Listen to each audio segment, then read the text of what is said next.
BFM Business, Intégral Placement, la vie IMO. Les signaux du marché immobilier, les perspectives, surtout les opportunités qui s'offrent à vous, c'est chaque jour dans Intégral Placement, l'émission pratique de BFM Business. Victor Pagès est avec nous pour Altitude Realty. Bonjour. Bonjour Guillaume. Et vous nous revenez du continent américain, vous allez justement nous faire voyager avec le marché canadien. Pourquoi ne pas investir au Canada? On parle régulièrement alors du Portugal pour des raisons fiscales pour les retraités. Et puis pourquoi pas le Canada? En effet, un univers en plus en partie francophone. C'est intéressant pour ceux qui nous écoutent, qui nous regardent, qui cherchent des opportunités immobilières, qui voient les prix dans les grandes villes en France s'enflammer, s'envoler. Le Canada offre un débouché. Absolument. De plus en plus d'investisseurs se tournent hors de la zone euro pour faire de l'immobilier à l'étranger. Et effectivement, parmi les options qui existent, le Canada est très bien positionné pour des raisons de prix comme évoqué. Pour donner juste un ou deux chiffres, on a, je prends l'exemple de Montréal, qui est la ville la plus connue. On a des prix moyens pour un appartement à Montréal d'environ 230-240 000 euros. Rapporté au mètre carré, on parle dans la province du Québec d'environ 3 300 euros du mètre carré. Donc effectivement, pour des Parisiens, bien évidemment, ça semble très attractif, mais aussi finalement pour des investisseurs qui habitent dans d'autres agglomérations françaises. Donc il y a beaucoup d'avantages, d'atouts pour investir au Canada. Vous allez nous dire quelles sont les villes en vogue, les astuces pour investir au Canada, les pièges, les freins également. Juste, les Français sont conscients de cet attrait du marché canadien. Il y a beaucoup de Français qui vont investir là-bas au Canada. Alors, je dirais que il y a pas mal de Français qui sont intéressés, mais finalement le marché immobilier canadien est moins connu que la vie ou le travail au Canada. Il y a 80 000 Français qui habitent dans la province du Québec, plus encore si on prend le pays dans sa majorité. Mais finalement, quand on regarde les quelques statistiques disponibles sur le marché immobilier, on s'aperçoit qu'une ville comme Montréal a un parc immobilier qui est détenu, il y a 2% du parc immobilier seulement qui est détenu par des non-résidents. Donc finalement, il n'y a pas un afflux de capitaux étrangers sur Montréal, sur la province du Québec, contrairement par exemple à une ville comme Miami qui, depuis une dizaine d'années, attire tous les capitaux du monde par exemple. Alors, quelles sont les villes en vogue pour qui souhaite investir là-bas au Canada, de l'autre côté de l'Atlantique? Qu'est-ce que vous conseillez? Il y a évidemment les villes, les agglomérations classiques, Montréal, Québec. Peut-être une précision avant d'évoquer d'autres villes, c'est que la province du Québec est 2 à 3 fois moins chère que le reste du Canada anglophone. Donc, si on essaye de faire une analyse comparative, évidemment, il y a aussi Vancouver, il y a Toronto, mais quand on s'intéresse à l'investissement, la province du Québec, pas seulement pour la langue, mais vraiment pour des raisons de marché immobilier, sont intéressants. Au-delà de Montréal, Québec, on peut évidemment aller investir en 2e couronne, 3e couronne, dans d'autres villes. Après, c'est une question de risque qu'on est prêt à prendre. Est-ce qu'on est plus à l'aise pour investir sur l'île de Montréal ou est-ce qu'on est à l'aise pour investir à Gatineau, à Laval, à Longueuil sur la rive sud, à Lévis en face de Québec, donc tout est possible. Il y a Sherbrooke également. Et pourquoi les prix sont si bas? Parce que vous nous dites c'est très attractif, mais la raison, c'est qu'il y a un marché manifestement qui manque de dynamisme là-bas, qui manque d'attractivité, contrairement aux autres régions anglophones d'ailleurs du Canada.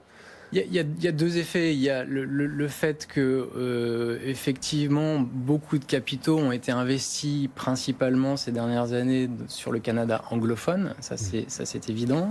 Et puis la province du Québec est en train quelque part de rattraper ce retard d'un point de vue économique. Il y a 5,4% de chômage dans la province. Donc il y a un vrai dynamisme. De plus en plus d'entreprises s'y installent. Puis il y a une raison de change également pour nous investisseurs en euros, c'est qu'on a un avantage comparatif quand on fait la conversion, c'est que pour 1 euro, on achète 1,50 $ au Canada, donc on démultiplie son pouvoir d'achat, ça joue évidemment. Et raison de plus donc d'investir dans ce pays magnifique, bien évidemment, qui fait rêver, mais qui offre aussi, d'un point de vue purement pratique et pragmatique, des opportunités immobilières, des prix beaucoup plus bas qu'en France, des effets de change qui sont en ce moment favorables. En revanche, si on va dans ce Canada anglophone, les prix sont beaucoup plus élevés. C'est Damien Hélène, notre producteur, qui nous alertait là-dessus, sur les prix à Toronto, les prix à Vancouver. On est là, en revanche, parmi les villes les plus chères du monde. Vancouver, deuxième ville la plus chère du monde derrière Hong Kong. Absolument. Il y a eu ces dernières années des hausses jusqu'à plus 15% par an sur Vancouver, sur Toronto, qui ne sont pas non plus des villes immenses comme New York, Tokyo, Londres, Paris, etc. À Vancouver, le prix moyen, je voyais des maisons, c'est 590 000 euros. Exactement. Soit 12 fois le salaire moyen dans cette région. Il y a un vrai sujet dans ces villes, ces agglomérations, à tel point d'ailleurs que les autorités, notamment à Vancouver, ont instauré des taxes spéciales pour les investisseurs étrangers, ce qui n'est pas encore le cas dans la province du Québec. Ouais, et certains appellent Vancouver Hongcouver, tellement les prix sont en train de monter comme à Hong Kong. Vous en aviez sans doute les villes les plus chères du monde, et donc vous ne conseilleriez pas pour l'investissement au Canada? Vous vous dites, on est au plafond, là, il n'y a plus de perspective de plus-value. C'est un petit peu ça l'idée, c'est pourquoi aller acheter cher dans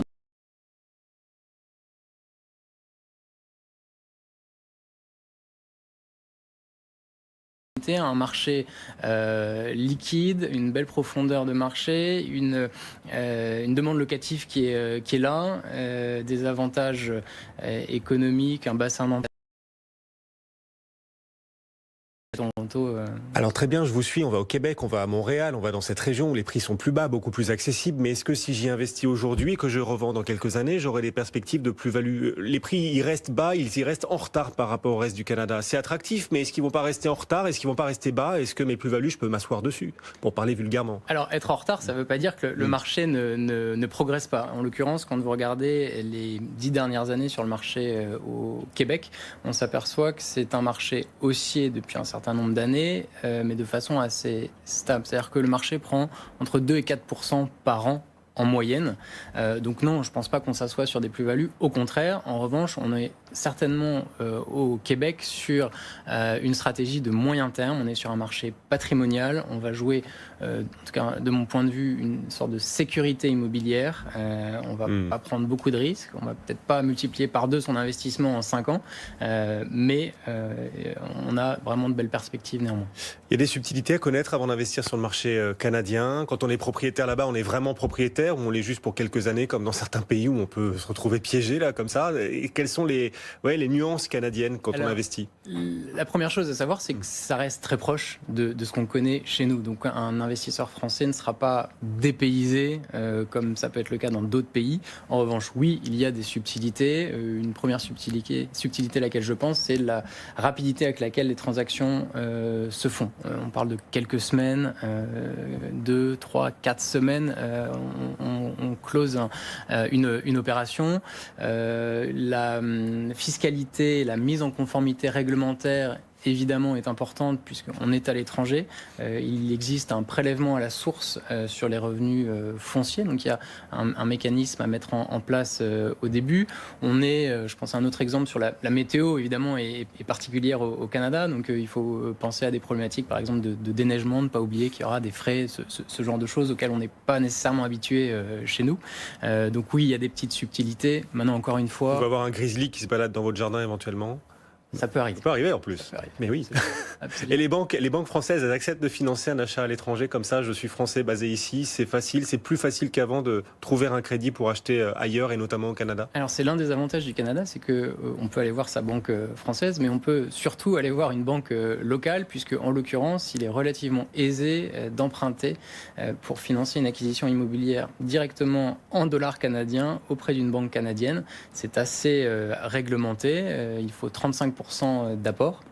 Mais les dossiers ne sont pas si compliqués que ça à monter. Et ça a l'avantage d'être sans doute plus facile qu'avec une banque française. Nos téléspectateurs y réagissent. On a un message de Jean sur notre site bfmbusiness.com et il nous dit: Jean, oui, pourquoi pas investir au Canada? C'est moins cher en effet que d'autres zones du monde dynamique économiquement et même plus dynamique. Il nous donne l'exemple des États-Unis où la croissance est largement supérieure à celle du Canada, croissance plus faible au Canada. Et il nous dit, est-ce que ça, c'est pas un point négatif comparé aux géants américains, aux voisins américains? Est-ce que l'investisseur français ne devrait pas privilégier le pays qui présente le plus fort taux de croissance et donc plutôt les États-Unis pour un investissement immobilier? Je ne vais pas vous dire le contraire, puisqu'en l'occurrence, on travaille aussi sur les États-Unis. Oui. C'est toujours, comme pour tout en immobilier, une question de dire avec quelle zone je suis à l'aise. Est-ce que je suis à l'aise avec une zone dont je ne partage pas la langue?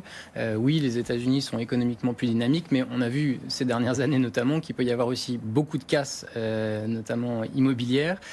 Encore une fois, on joue plutôt la sécurité, le patrimonial au Canada. Oui. Sans doute moins de rendement, encore qu'on a des bons rendements locatifs au Canada. Oui. Mais on parle de en rendement locatif, on trouve en plein cœur de Montréal du 4% net de charge, par exemple. Ah oui, c'est pas mal. Paris, on est plutôt sur 2,5. À Montréal, cœur de Montréal, vous nous dites 4%, ouais, d'accord, oui. Net de charge. Oui.